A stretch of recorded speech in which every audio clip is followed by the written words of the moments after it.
Come on in. No further ado. Let me flip it around and show you guys what we're looking at here. So we're walking and talking right now, but as you can see, we start off right off in here with a 59 Cadillac, one of the most iconic Cadillacs made, the most talked about, the most photographed part of any car is these fins right here. It's the most iconic. They only made them for 1 year. A guy named Harley Earl, he's like Leonardo da Vinci, man. This guy designed all kinds of cars. He designed this one. This was one of the last cars he designed before he retired. 59 Cadillac. Got lots of memorabilia up here on the walls. We're gonna show you guys as we talk. So got lots of cool stuff coming. Check it out. So I'm gonna flip this right around again, and I'm gonna go over here and I'm gonna show you Dean Martin's car. So Dean Martin was part of the Rat Pack. So you have Sammy Davis Jr., you have Marilyn Monroe. They've all been in this car. This car is all documented. I got it from Hollywood Cars, and they have all the movie cars. So this one right here was part of the Rat Pack. He left it on the golf course, and they were drunk, and it stayed there for like 4 days. They couldn't figure out where he parked it. And back then, you could actually drive a car legally drunk. And in 1956, they parked that thing with the Rat Pack. You know the stories of how wild they were back in the day, but they parked this thing on a golf course, and then they finally found it. $10,000. $10,000, which made it the most expensive car in the entire world in 1956. In fact, it was so expensive that it was 3 times as much as a 1956 Cadillac, which was $3,000. Even years later, this is 56. This right here is the Cadillac out of 48 hours. Nick Nolte punched Eddie Murphy right there in that seat. And this car was only $4,000, and it's a 64. So that tells you that this was the craziest, most expensive car because they did the handmade it, and it's not a Lincoln. So it's a Continental. People get confused because they don't know that Continental was its own car. There's not a Lincoln's name or badge on this car anywhere. Isn't that crazy? And that right there is a Continental. They failed because they charged too much damn money for the car. No one bought it. Elvis bought it, celebrities bought it, and that was it. So that's the most expensive car in the world, 1956, right there. And that's it. Say, Ice, all these cars is good, but I need one question. What's that? Where is the legendary 5.0? Oh, I knew you were going to say that, man. Listen, everybody asked me that since I did the Adam Sandler movie. Yes. Bro, they all over it. So I'm going to flip the script, and I'm going to show you the original Ice Baby car from the video. I bought this car straight off the showroom floor in 1989. Showroom. Yeah, and here it is. Boom. So that's it. That's a Fox body Mustang. You can see it from the bottom.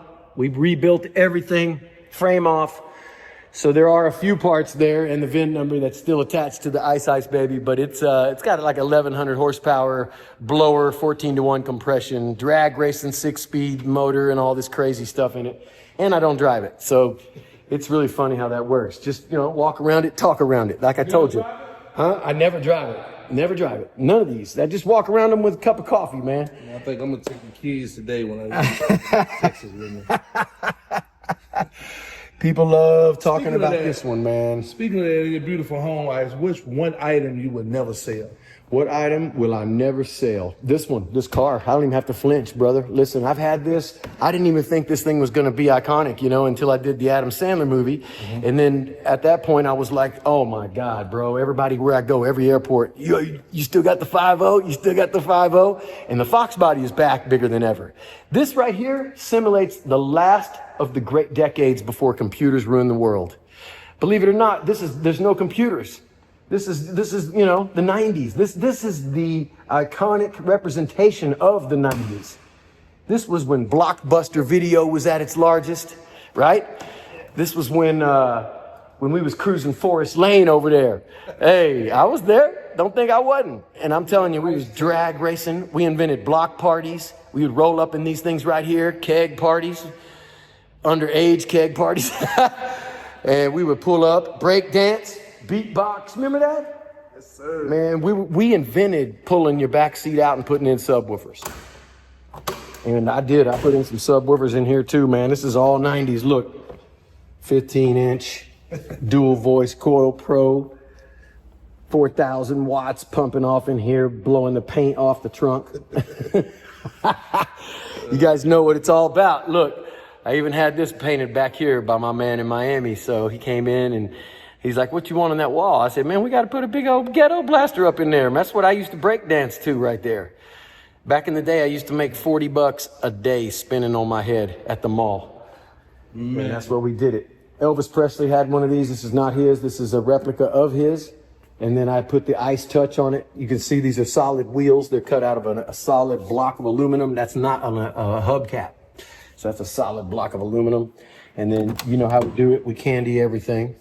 So when it comes to these right here, I got to have all the marks. So the Mark 1, Mark 2, Mark 3, that's a Mark 4. I got all those. And you can see it's pretty Gucci. All this lights up all blue. Pretty nice, man. Blue for the 72. That's what we do. 72. And then right behind us, man, you got a car that's over 100 and, well, I don't want to calculate, but it's definitely over 100 years. It's a 1918. So what does that make it? 107 years? 107-year Oldsmobile right there. Isn't that crazy? Check this thing out, bro. Still runs perfect. Does about 55 miles an hour. Got your shot glass in the back right there. You drive this? Yeah, I drive this. We take it to Polo, man.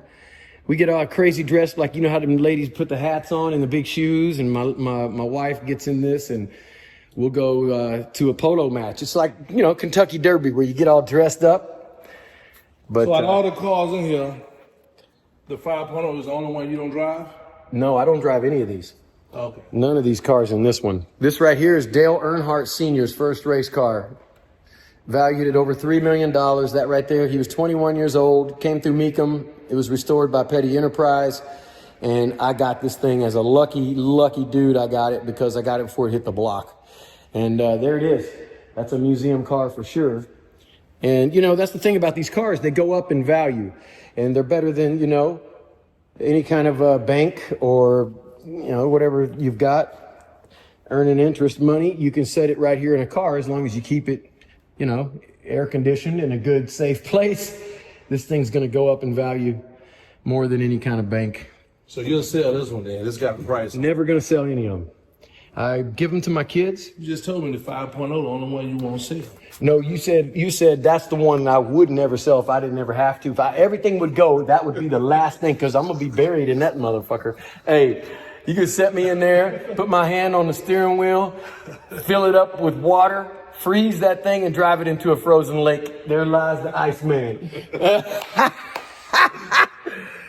No, I can't get part with that, you know, but I don't sell any of them, you know, they're investments, but they're not an investment that I'm going to ever see a return on because they're going to go to my kids. Yeah, these are just get to see them. That's, I guess, that you just talk about them and that's about it. You don't drive them. And I'm okay with that because they stay clean. This is definitely So you've got this one right here, 42 hours or 48 hours. This was Nick Nolte and Eddie Murphy. And this car, I had to restore it because it was the blue Cadillac. It was really beat up, really bad. But it, you know, the VIN numbers and everything match, and it's from the movie. So I bought it because it was a movie car. But it was a nightmare to restore this thing. But it's all done up. You got to see the back of this thing. Come on, you know I'm from Houston. Yep. Only thing you missing on here is some glass elbows, some swingers. Oh, I know what you mean. I know what you mean. Those So you got the lady right here like we ride in H-Town. You got the lady. So the only thing you need is the foes on here. Oh, see there? Watch next time you come in town. That'll be there. I was just going to show you the trunk, man. This thing is lit.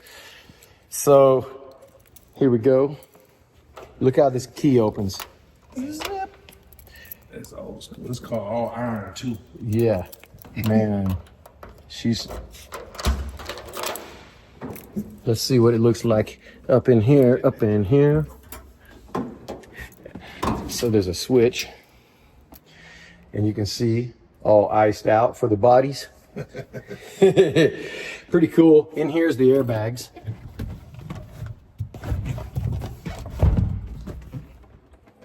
Nice. You got double pump. And you got that airlift, so you just get in, turn the key, you hit a button. You don't have to mess with all four wheels and tires. It's pre-programmed. And that's that. Yep. don't have to edit me here at night. This is good. How much? Sitting behind the window. Oh, yeah. That's Robert De Niro. Not De Niro. De Niro. Collection here, brother. Man, and you know what's funny is that, like, look at that. First year of the electric trunk. Still work. Now you're gonna get a kick out of this one. Hold up, there's more on this blue one here. So I'm doing the interior right now. That's why the front seats are out. We do the front one first, then the back one. But this is Dick Vermeil's car, and I just picked it up. Check this out. Yes, 2-time Hall of Fame, Dick Vermeil, and he was inducted into the Hall of Fame with this car. So if you read right here, it says the Tournament of Roses honored the 2014 Rose Bowl Hall of Fame inducted Newt Rockne by his grandson, Newt Rockne III, and then Dick Vermeil, Key John Carter with the ride down Colorado Boulevard in this legendary restored 55 Cadillac 62. This was Dick Vermeil's, and there it is in the Rose Bowl parade. John Carter used to play for Penn State. Penn State. You know who that is, right? Running back, John Carter. Yeah, Key John Carter. And they was living good, rolling down, getting inducted to the Hall of Fame in this car, man. That's the one. So that's why I like the story cars, you know. You can see nice cars everywhere, but when they got a story, you can just talk about them a little bit more. So that's why you don't have to drive them. I got drivers, just this ain't them. So the guy Harley Earl that actually designed the 59 Cadillac here also invented the Corvette. So this is the first year, or the second year of the Corvette, 1954, and that's a C1. And this Corvette right here is actually a #1 car. So it's exactly like it would be on the showroom floor, 100%. Everything down to the motor, to everything except for the driver here. And they built these back in the day for ladies.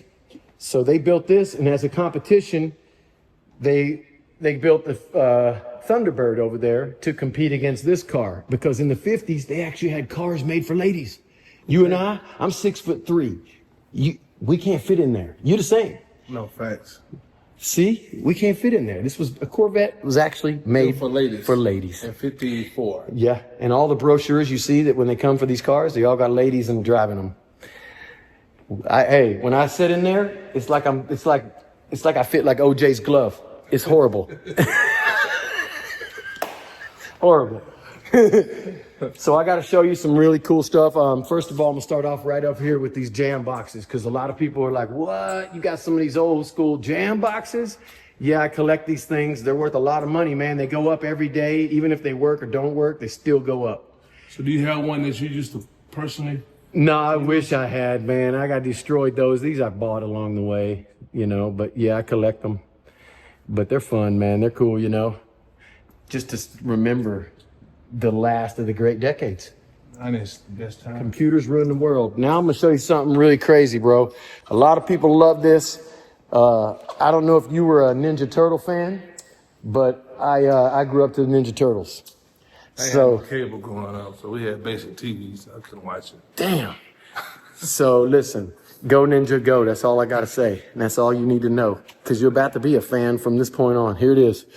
So this car, this is the Dale Earnhardt stuff here, and then I've got my Ninja Turtle stuff here, and I've got one of the most expensive collectibles here, which is the sewer set, which is the Technodrome, the 59 Cadillac that they had before the van, and the sewer set. All three never opened in the boxes. Yeah, hundreds of thousands of dollars worth collectibles. These Pez, some of them are 10 grand. This purple shredder is $12,000. All this, I don't sell them, but I do know the value because I play a lot of Comic-Cons. Who is this guy? That's the Vanilla Ice. three all set right there, bro. Toys R Us. Shit. Go Ninja go. But just, you know, cool stuff to look at. This right here is Dale Earnhardt's original seat and steering wheel right there. I couldn't get in it. You see how tight the rib cage was? So I had to put this seat in it. But that's the seat. So I got Dale Earnhardt over here with my Ninja Turtle collection. All these are signed. Look at this shit, dude. Every one of these is signed. by the guy who invented it. Here's the original script. Crazy shit, man. So you made the actual characters? Yeah, all this was from the movie and like original stuff. Here's Earnhardt signature right there. So that's what that's all about, man. It's just having a little cool memorabilia stuff, you know, stuff to see and look at. So we got more. I'm gonna take you out of here. I'm gonna show you real quick upstairs this little motocross collection up here, because we back in the 80s, man. You know, I don't want to give away my age too much, but, you know, I just did. And that right there just basically explained it. We used to race dirt bikes like crazy, man. So we're going to go upstairs here. Let me show you. Let me flip it. And that's my kangaroo, man. He lived 14 years and died. That's Bucky. Bucky Buckaroo. So I stuffed him instead of just burying him or something, you know. 1985 CR 125, man, right there. Not my original bike, but an exact replica. I wish I had my original one, but I don't know where that is. But this is exactly a replica, restored like that. You can see some of the trophies here. And everybody's been over here, from the legendary Travis Pastrana to all the racers I'm friends with. And yeah, I collected these all the way back. Look, let's see what year. 1985. 6, there might be an 82, 83. How old are you? What year were you born? 1980. Oh, you were 3 right there, bro. Way to get old on us. So you actually were racing? Yeah, I raced these bikes. These are all part of So this real. There's not a bunch of theatrical shit you got going on that you. Man, this you can't get no more real than this shit right here, brother. This stuff got every cobweb and stuff from back in the day. Remember, Arsenio Hall tried to say, you didn't race no motocross. They say, you lied. Oh, yeah. See, Mm-hmm. I can remember every freaking lap here from every trophy almost. It's funny, every crash. It's amazing how much you can remember it, because that's all you're focused on when you're in the middle of a race, you know? Here I am jumping and just some old school stuff. Man, it was good days, you know, good days. The race jet skis, number 6 in the world. And it's just some of the medals and things like that we have. But met a lot of great friends along the way. Front cover of Watercross. Just lots of cool memorabilia. Yeah, man, there's some stuff to the Iceman a lot of people don't know. I get shit done, man. You know, I try to make the best of my life and the most of it, because we're only here for a short time, and you've heard the phrase, make it a good time. So these are stuff that fans give me.